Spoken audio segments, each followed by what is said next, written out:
دیگر مخلوقات کی طرح اللہ پاک کی ایک مخلوق جن بھی ہے۔ نبی کریم صلی اللہ علیہ وسلم نے فرمایا اگر تم یہاں سے باہر نکل جاتے یعنی سرکل سے تو جنات میں سے کوئی نہ کوئی تم کو پکڑ لیتا، ایسی ان میں طاقت ہے۔ کہا جاتا ہے احرام مصر انہیں جنات نے بنایا۔ السلام علیکم ورحمۃ اللہ وبرکاتہ۔ دعوت اسلامی کے یوٹیوب چینل اور انسٹاگرام کے فالوورز، آپ کیسے ہیں؟ میرا نام سید ابراہیم اتاری ہے۔ انشاءاللہ آج سے ہم دا ہڈن ورلڈ کے نام سے ایک ویب سیریز کا اسٹارٹ لے رہے ہیں۔ ہم آپ کو اس سیریز میں بتائیں گے کہ جنات کہاں رہتے ہیں، کیا کھاتے ہیں، اور کیا وہ شادیاں بھی کرتے ہیں، کیا ان کی اولادیں بھی ہوتی ہیں، اور بھی بہت زیادہ دلچسپ معلومات آپ کو اس سیریز میں ملنے والی ہے۔ اگر آپ چاہتے ہیں کہ اس سیریز کا ہر ایپیسوڈ آپ کی یوٹیوب اور انسٹاگرام پر مل سکے تو آپ ہمیں آج ہی جوائن کیجیے۔ تو چلیے ناظرین اسٹارٹ لیتے ہیں آج کے پہلے ایپیسوڈ کے متعلق۔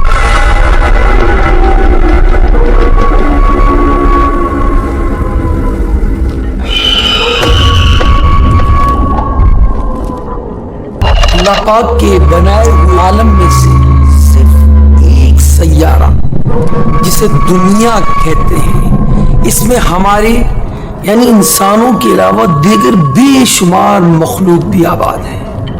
کچھ وہ ہیں جنہیں ہم دیکھ سکتے ہیں اور کچھ مخلوق ایسی ہے جنہیں ہم نہیں دیکھ سکتے۔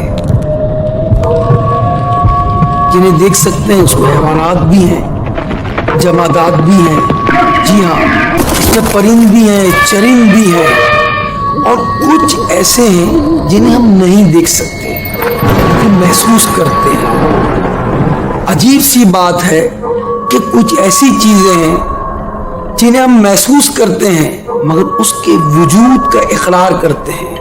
وہ کیا ہے؟ خوشبو ہے، ہوا ہے۔ ہوا ہمیں نظر نہیں آتی مگر ہم اس کی موجودگی کا، اس کے وجود کا اقرار کرتے ہیں۔ خوشبو ہمیں نظر نہیں آتی مگر خوشبو کے وجود کا اقرار کرتے ہیں۔ ایسے ہی ہم اگر اپنی سراؤنڈنگ میں غور کریں، ہمارے ارد گرد بہت سارے جراثیم پائے جاتے ہیں، ہمارے بلڈ میں بہت سارے سیلز موجود ہیں، وائٹ سیل ہیں، ریڈ سیل ہیں۔ ہم پروٹین کا سنتے ہیں ہماری باڈی میں ہے، ہم وٹامنز کا سنتے ہیں، اور کہتے ہیں کہ لوگ بات کرتے ہیں، سائنسدان کہتے ہیں، ڈاکٹرز اس کا اقرار کرتے ہیں، تو ہمیں بھی جو ہے وہ مان لینا چاہیے۔ حالانکہ بہت ساری مخلوق ایسی ہے جنہیں ہم نہیں دیکھ پا رہے، وہ ہمیں دیکھ رہی ہیں، اور اس مخلوق کا ذکر قرآن میں بھی ہے، حدیث میں بھی ہے، انبیاء علیہ السلام کے واقعات میں بھی ان کا ذکر موجود ہے۔ جی ہاں جنات کا۔ یہ تمام ہونے کے باوجود بھی کچھ لوگ ایسے ہیں وہ ان کو نہیں دیکھتے تو اس کا انکار کر لیتے ہیں۔ حالانکہ میں نے شروع میں کہا کہ ہوا نظر نہیں آتی مگر اس کے وجود کو مانتے ہیں۔ تو ایک مسلمان ہونے کے ناطے ہم اقرار کرتے ہیں کہ جنات کا وجود ہے۔ قرآن مجید میں پوری ایک سورت ہے سورۃ جن۔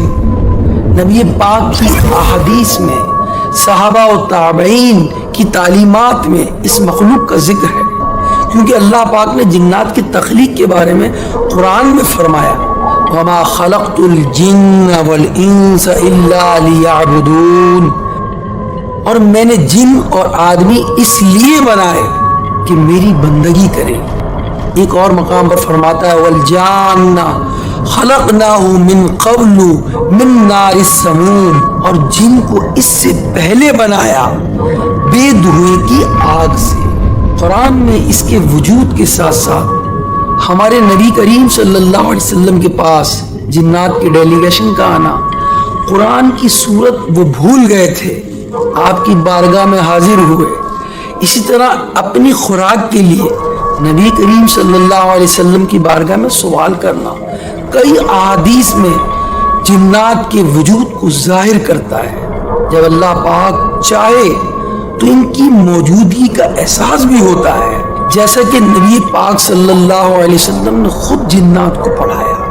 ایک واقعہ حدیث میں ملتا ہے کہ نبی کریم صلی اللہ علیہ وسلم نے اپنے صحابہ سے فرمایا، میں چاہتا ہوں کہ جنات کو قرآن مجید پڑھ کر سناؤں، تم میں سے کون میرے ساتھ آئے گا؟ تو سیدنا عبداللہ بن مسعود رضی اللہ تعالیٰ عنہ نبی پاک کے ساتھ چل پڑے۔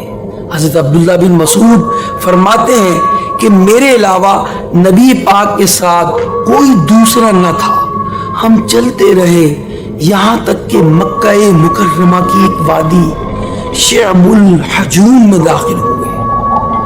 نبی کریم صلی اللہ علیہ وسلم نے میرے لیے ایک سرکل کھینچا، ایک دائرہ بنایا اور مجھے اس میں بیٹھنے کا حکم فرمایا، ہدایت دی کہ واپس آنے تک یا اس سرکل سے باہر نہ نکلنا۔ پھر آپ صلی اللہ علیہ وسلم وہاں سے کچھ دور تشریف لے گئے اور کھڑے ہو کر تلاوت قرآن کرنے لگے۔ میں نے گدھ کی مثل اڑتے ہوئے پرندوں کے پروں کی پھڑپھڑاہٹ سنی، میں نے شدید شور سنا، حتیٰ کہ مجھے نبی کریم صلی اللہ علیہ وسلم کے متعلق خدشات لاحق ہوئے۔ پھر بہت سی کالی چیزیں میرے اور نبی پاک کے درمیان حائل ہو گئیں، حتیٰ کہ مجھے آپ کی آواز مبارک اب سنائی نہ دیتی تھی۔ پھر وہ سب بادل کی طرح چھٹنے لگی اور پھر سب غائب ہو گئی۔ اسی دوران فجر کی نماز کا وقت بھی ہو گیا۔ نبی پاک صلی اللہ علیہ وسلم نے جب وہاں سے فارغ ہوئے اور میرے پاس تشریف لائے، مجھ سے پوچھا، کیا تم سو گئے تھے؟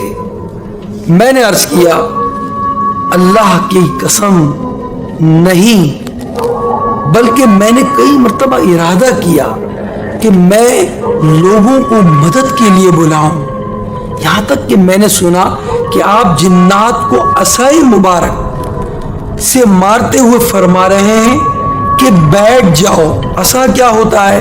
ایک اسٹک ہوتی ہے جو نبی پاک صلی اللہ علیہ وسلم استعمال فرماتے تھے۔ نبی کریم صلی اللہ علیہ وسلم نے فرمایا، اگر تم یہاں سے باہر نکل جاتے یعنی سرکل سے، تو جنات میں سے کوئی نہ کوئی تم کو پکڑ لیتا۔ پھر آپ صلی اللہ علیہ وسلم نے فرمایا، کیا تم نے کچھ دیکھا؟ میں نے عرض کیا، جی ہاں، میں نے کالے رنگ کے آدمی دیکھے جن پر سفید کپڑے تھے۔ نبی پاک علیہ السلام نے فرمایا، وہ نصیبین کے جنات تھے۔ نصیبین ایک شہر کا نام ہے۔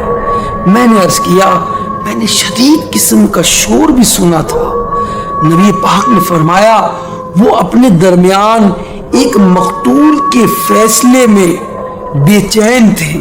انہوں نے مجھ سے فیصلے کے لیے کہا تو میں نے ان کے درمیان حق کے ساتھ فیصلہ کر دیا۔ ایک اور حدیث میں ہے، سیدہ طیبہ طاہرہ عائشہ صدیقہ رضی اللہ تعالی عنہ نے روایت کیا کہ نبی پاک علیہ السلام نے فرمایا، فرشتوں کو نور سے اور جنات کو آگ کے شعلے سے اور آدم علیہ السلام کو مٹی سے پیدا کیا گیا ہے۔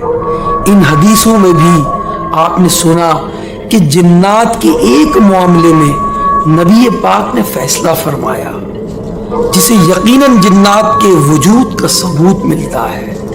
صحیح بات تو یہ ہے کہ دنیا سے اکثر مذاہب جنات کے وجود کو تسلیم کرتے ہیں۔ جب یہ ثابت ہو چکا کہ جنات کا وجود ہے تو آئیے ان کے بارے میں کچھ باتیں جاننے کی کوشش کرتے ہیں۔ ناظرین، دیگر مخلوقات کی طرح اللہ پاک کی ایک مخلوق جن بھی ہے اور یہ آگ کے شعلے سے پیدا کیے گئے۔ ان جنات میں نیک بھی ہیں، بد بھی ہیں، مسلمان بھی ہیں، کافر بھی ہیں، اور یہ عجیب و غریب بعض کام ایسے کر لیتے ہیں، ایسی ان میں طاقت ہے جنہیں عام انسان نہیں کر سکتے، عام انسانوں کی بس کی بات نہیں۔ جیسے ہم اسلامک ہسٹری پڑھتے ہیں، اس میں اہرام مصر کا ذکر آتا ہے جو ایجپٹ میں ہے، مصر میں ہے۔ اس کی تعمیرات پر غور کریں، کہا جاتا ہے کہ یہ اہرام مصر 7 عجوبوں میں سے ایک عجوبہ ہے۔